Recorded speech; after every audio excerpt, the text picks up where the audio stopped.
With a beaming smile and a sparkle in her eye, Tamla Horsford was a ray of light, according to her family, a mother of 5 boys who put everyone else first. Super mom, super mom. She made sure she could provide for them. She was always the type of person who would like stand up for the little guy. Now her tragic death is seeing renewed cries for justice in the midst of a nationwide movement. It's unfortunate that it has to take other people's heartbreak and other people's loss for the proper attention to be given to this case involving my sister. In November 2018, Hosford went to a friend's sleepover birthday party at a home in North Georgia. The next morning, the 40-year-old was found in her pajamas, unresponsive, in the backyard. Until now, her family has not spoken out publicly. Their grief still as raw as the night Hosford died. It's just hard for me to talk about her.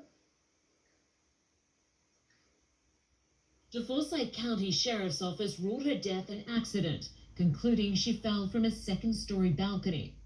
An autopsy uncovered a blood alcohol level of 0.23, nearly 3 times the legal driving limit in Georgia. Traces of Xanax and marijuana were also found. But never, ever have I seen my sister become sloppy drunk and incoherent. And so I doubt that she would pick, a sleepover with people that she was just getting to know to start behaving that way.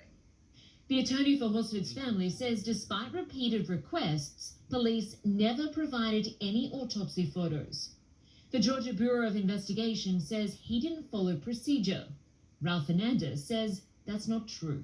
How unusual is it to request autopsy photos and not be given them? It's never happened, but it defies logic.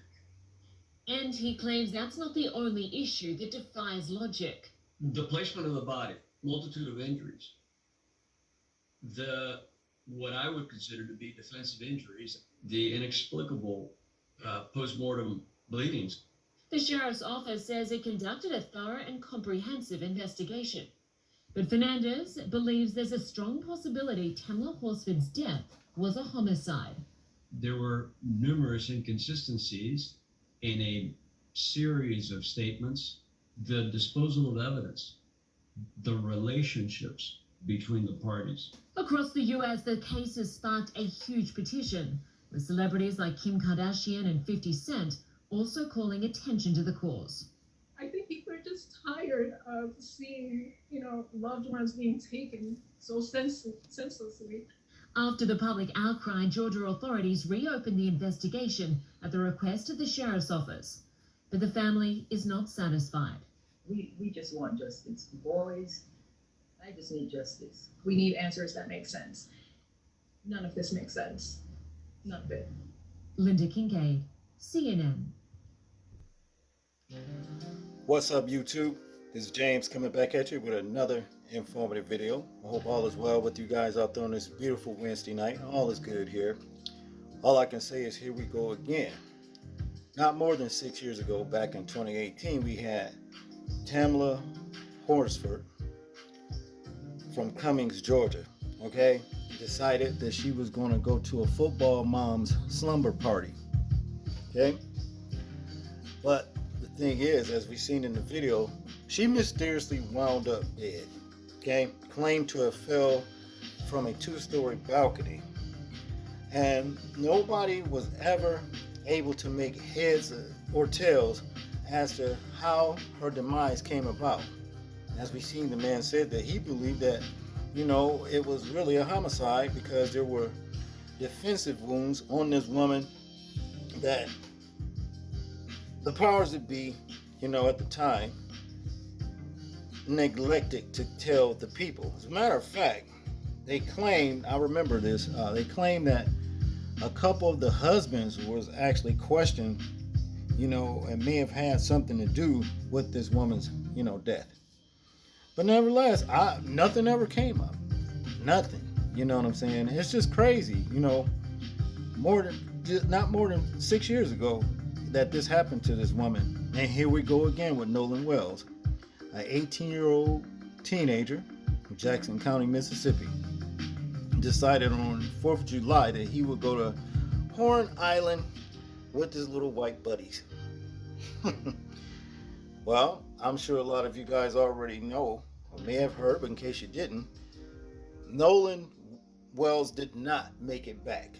Okay, he mysteriously was found deceased himself.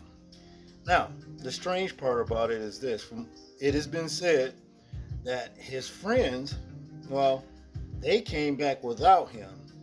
They don't know what happened to him, okay? But they came back with his phone. Don't quote me on that, but this is the talk that they actually came back with Nolan Wells' phone. And when they came back, they actually marked their social media as private. You know, as a matter of fact, one of the teenagers here, the boys that was with him, mother happens to be a judge, allegedly, and she actually resigned. I'm not sure how true this is, but it sounds like to me that there is some foul play going on in this situation, regardless of what the sheriff happens to say, that, well, no foul play was actually found, involved in this young man's, demise. I don't believe it. It's just like with Tamla Horsford. Same thing. What do they have in common? They were the only ones at the white folks' party. Okay? The only ones. The only ones. Not smart at all. Okay? Now, but what I want us to do is actually, check out a couple clips dealing with Nolan Wells, and then we'll get back to the commentary. There are new developments today at 5 in the investigation into what happened to a missing Ocean Springs teenager who was later found dead. His family has retained civil rights attorney Ben Crump to represent them.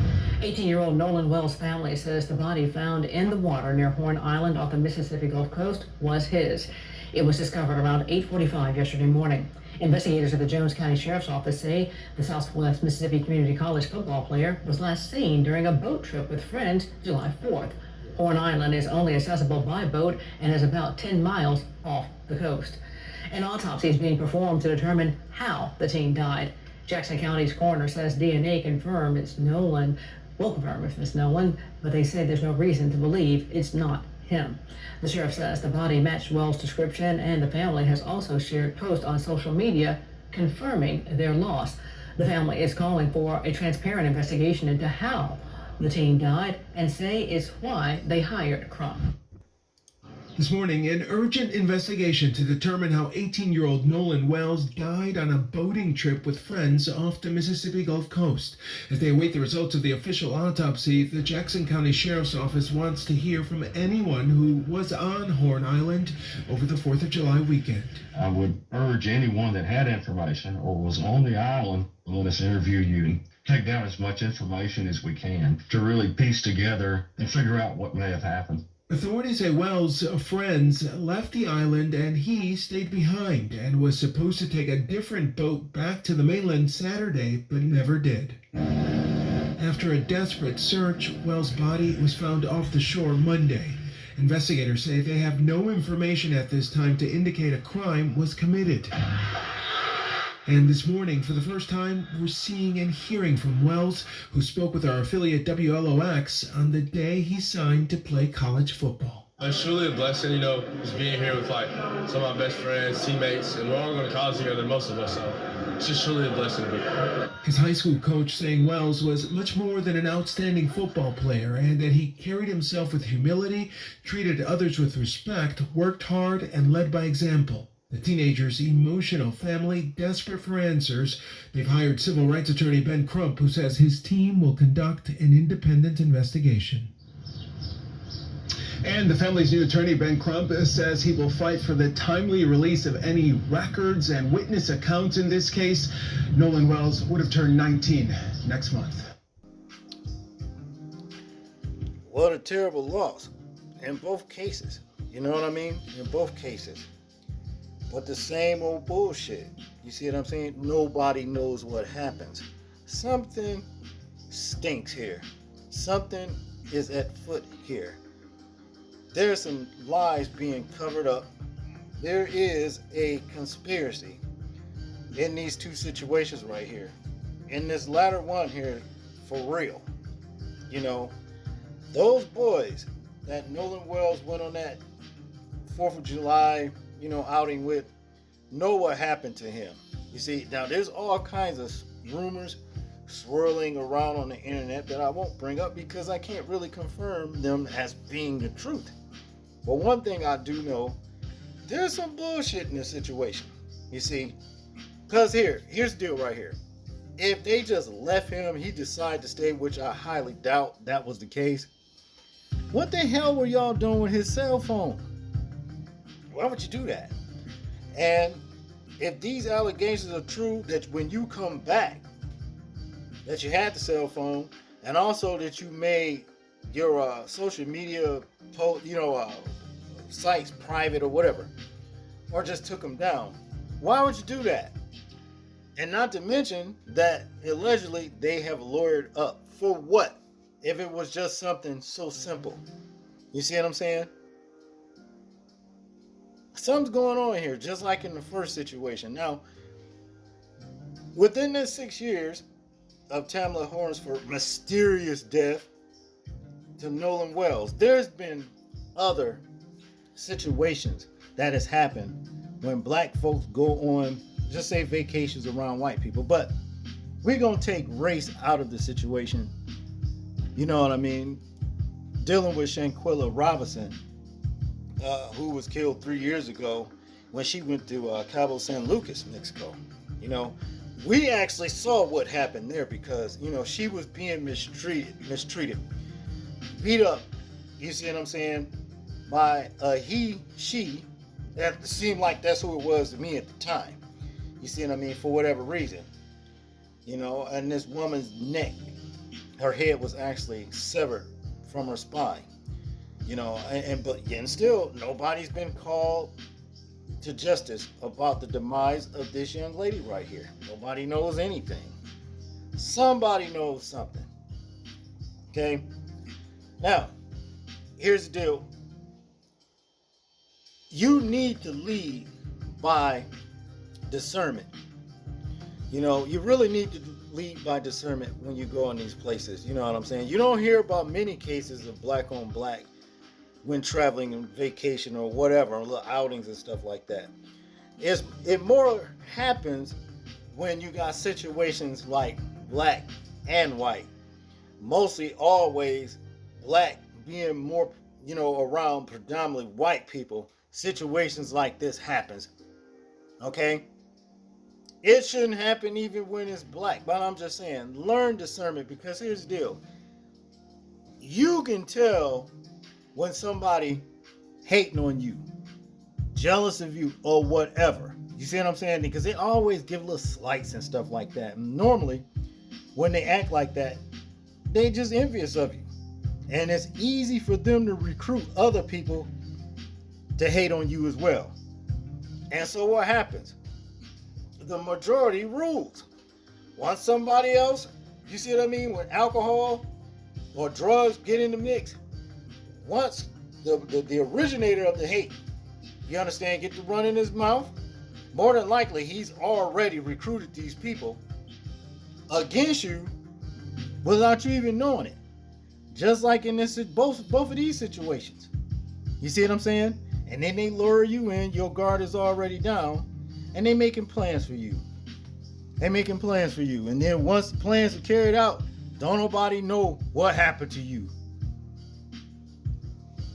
Nobody knows what happened to you. Your life is just gone. You see what I'm saying? But there are no mysteries. Might be to us, somebody always knows something. But I guarantee you there is no mystery when it comes down to what the Most High do. Know himself. He knows. And surely as he be the judge and the angels be the witness, because they watching, whoever's involved in the demise of these people, I guarantee you, and all the uncountless other folks has mysteriously just died. You know what I mean? By the, mysteriously. Don't nobody know what happened to him, but everybody tight-lipped. You see what I'm saying? He's going to require the blood of your hands from these people right here. You're going to pay for this. You ain't getting away with nothing. I can guarantee you that. You are not getting away with anything. But my advice be to people, look, if you're going to go on these places, these outings with other people, you know what I mean? Know who you're hanging around with. Know who you are hanging around with. But I would highly advise you not to be hanging out with just one black person around a bunch of white folks. Just not smart, because you got too many situations that end up like this. I remember, I can't remember his name. I remember his name being Bird. I think his last name was Bird. He had some good old boys he thought was friends, wound up being drugged by a car. You see what I mean? He was decapitated himself, being drugged by a car. You see what I mean? Oh man, that was some years back. Okay, he was around predominantly more white people he trusted. Okay, this ain't cool, people. This is not cool. And I would tell parents to educate their young children, you know what I'm saying, on matters like this. Know who your friends is, you know what I'm saying, and don't be the only black person in the bunch hanging out, with these folks. Just don't do it. You can cut down on situations like this because somebody always seems to have hate and murder on their mind. When you got the hate, the envy, murder's not far behind. Somebody gonna get hurt. You see, and then once it happened, nobody knows what happened. We just don't know what have you. Bullshit. That's all I got on this one, people. I want you guys to tell me what you think about this situation, what you think happened. I'm interested in hearing your thoughts on it. Make sure to like, share, and subscribe. People, please remember to live your life as though we are being watched. Simply because we are. This is James, and I'm out. Peace.